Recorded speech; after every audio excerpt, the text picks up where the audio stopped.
Hello everyone, welcome to my YouTube channel. I am Shumna Gop and आज का video बहुत छोटा होने वाला है लेकिन बहुत इंपॉर्टेंट है। आज हम लोग डिस्कस करेंगे UNESCO intangible cultural heritages and creative cities network of India. So basically exams की पर्सपेक्टिव से ये बहुत इंपॉर्टेंट है और पूरा लास्ट तक वीडियो देखिएगा and I hope you will like it. So without any delay let's start the video.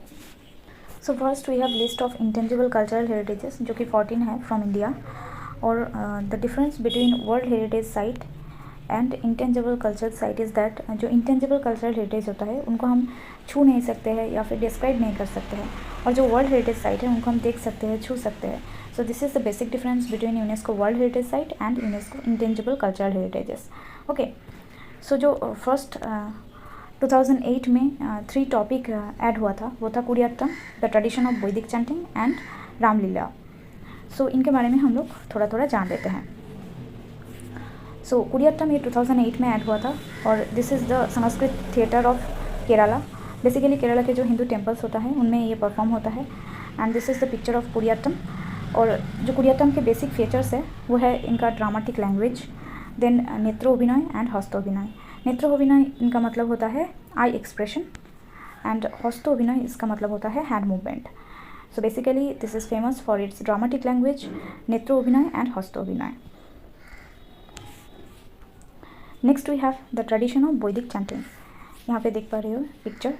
और you all know that Vedas regarded as the sacred foundation of Hinduism, or this is the world's oldest surviving cultural tradition. So that's why the tradition of Vedic chanting included in UNESCO Intangible Cultural Heritages in 2008.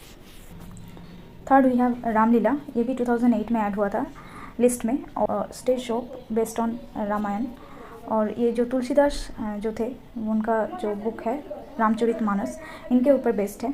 यहाँ पे देख पा रहे हो ये perform हो रहा है, ये रावण है, ये शायद राम ही होगा। स्टेज शो जो कि नॉर्दर्न इंडिया में परफॉर्म होता है, बेसिकली जो बनारस है, अयोध्या, यहाँ पे ये परफॉर्म होता है during Dussehra festival. Okay, next we have Ramman, ये 2009 में लिस्ट में ऐड हुआ था एंड ये भी स्टेज शो की तरह होता है, थिएटर फॉर्म होता है, रिचुअलिस्टिक। और ये परफॉर्म होता है उत्तराखंड के जो गढ़वाल रीजन है वहाँ परफॉर्म होता है।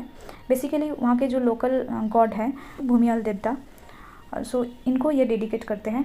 और इनका जो बेसिक फीचर होता है वो है ritual theatre, mask dance and जो न्यूमरस लेजेंड्स है रामायण महाभारत के, उनको डेडिकेट करके ये सॉन्ग्स यहाँ पे परफॉर्म होता है। सो 5th नंबर पे आता है छऊ डांस जो कि 2010 में ऐड हुआ है एंड जो इंडिया के जो ईस्टर्न रीजन का जो छऊ डांस है बेसिकली वही ये लिस्ट में शामिल है। जो 3 सेपरेट स्टाइल है छऊ डांस के, सरायकेला छऊ, मयूरभंज छऊ एंड पुरुलिया छऊ। सरायकेला ये झारखंड में होता है एंड मयूरभंज ये उड़ीसा में होता है एंड पुरुलिया ये वेस्ट बंगाल में होता है। तो ये तीनों स्टाइल है छऊ डांस के, वो ये लिस्ट में शामिल है। ये जो मास्क छऊ डांस में यूज़ होता है यहाँ पे देख पा रहे हो, रामायण एंड महाभारत के कैरेक्टर है उनको वो डिपिक्ट करते हैं। मास्क यूज़ किया जाता है, ये सरायकेला एंड पुरुलिया छऊ में यूज़ किया जाता है एंड जो मयूरभंज छऊ है उसमें कोई मास्क यूज़ किया नहीं जाता है। Okay, next we have Kalbelia, ये एक folk song and dance form है, राजस्थान के हैं और राजस्थान के एक स्नेक चार्मिंग ट्राइब है, वो परफॉर्म करते हैं होली के टाइम पे, और ये भी 2010 में ये लिस्ट में आया है। नेक्स्ट वी हैव मुदियट्टू, ये 2010 में लिस्ट में शामिल हुआ है and this is also ritual theatre and dance drama of Kerala. यहाँ पे इनका पिक्चर शो हो रहा है और this depicts goddess Kali's battle with demon Dwarika. Kerala के जो टेम्पल्स में ये परफॉर्म होता है उनको बोलते हैं भगवती काबूस। और ये जो विलेज में परफॉर्म होता है वो along the Periyar river located है, मतलब पेरियर रिवर के अलोंग जो विलेजेस हैं उनमें ये मुदियट्टू जो फोक थिएटर या फिर रिचुअल डांस फॉर्म है वहाँ वो परफॉर्म किया जाता है।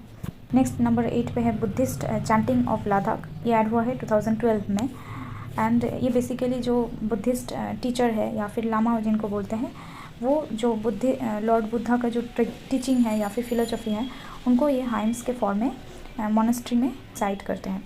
Okay, so this came into UNESCO intangible cultural list in 2012, ये आपको याद रखना है। Next we have number 9 Manipuri Sankirtan, ये 2013 में आया है। यहाँ पे इसका पिक्चर देख सकते हो और ये रिचुअल सिंगिंग, ड्रामिंग एंड डांसिंग है जो वैष्णव कम्युनिटी है वहाँ के, उनके द्वारा ये परफॉर्म किया जाता है। और ये जो लॉर्ड कृष्णा है उनका जो चाइल्डहुड स्टोरीज़ हैं उनको ये डांस परफॉर्म करके या फिर सिंगिंग करके इनको दर्शाया जाता है इनमें. So this came into UNESCO Intangible Culture List in 2013. Next we have 10 craft and utensil making of जांदियाला गुरु पंजाब. ये 2014 में आया था और ये स्पेशल एक जो ब्रास और कॉपर के क्राफ्ट वगैरह है, उटेंसिल वगैरह है, ये बनाता है.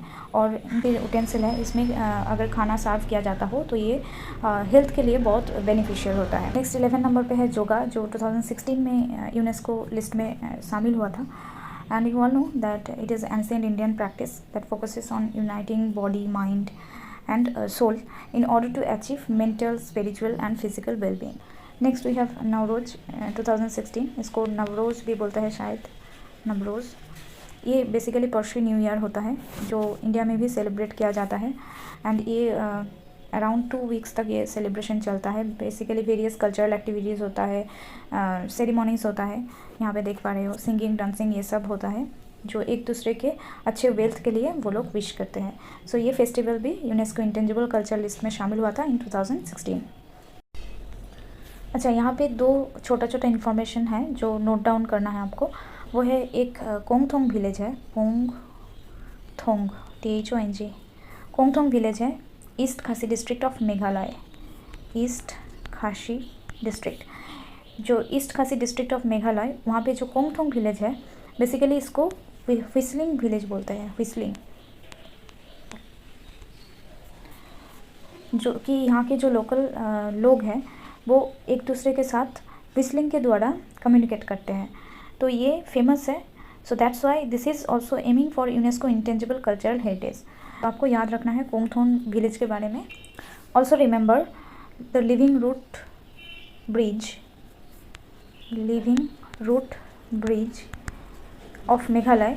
ये भी मेघालय का है जो कि यूनेस्को वर्ल्ड हेरिटेज साइट जो टेंटेटिव लिस्ट है उसमें आता है. ओके, सो तो इन्फॉर्मेशन आपको याद रखना है इसके साथ साथ. Next number 13 we have Kumbh Mela, जो कि 2017 में ये लिस्ट में शामिल हुआ था. And this is world biggest peaceful gatherings of pilgrims. So basically every 4 years this event is hosted in Allahabad, Haridwar, Ujjain and Nashik. And 14 में आता है दुर्गा पूजा इन कोलकाता. ये लेटेस्ट है, 2021 में ये लिस्ट में शामिल हुआ है.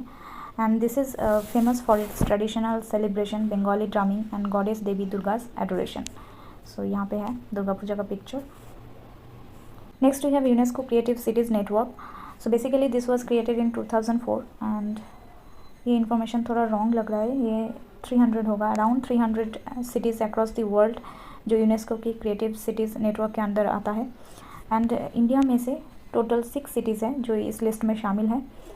And UNESCO creative cities network ये 7 क्रिएटिव फील्ड्स को कवर करते हैं, like crafts and folk arts, media arts, film, design, gastronomy, literature and music. So now let's see कि यूनेस्को की क्रिएटिव सिटीज़ नेटवर्क में जो इंडिया के सिटीज़ आते हैं वो क्या है. सो 2015 में आया था वाराणसी, ये म्यूज़िक के ऊपर. एंड देन जयपुर, ये क्राफ्ट्स एंड फोकर्स, ये 2015 में आया था. देन चेन्नई, ये भी म्यूज़िक के ऊपर आया था, तो 2017 में ऐड हुआ था. Mumbai for film 2019.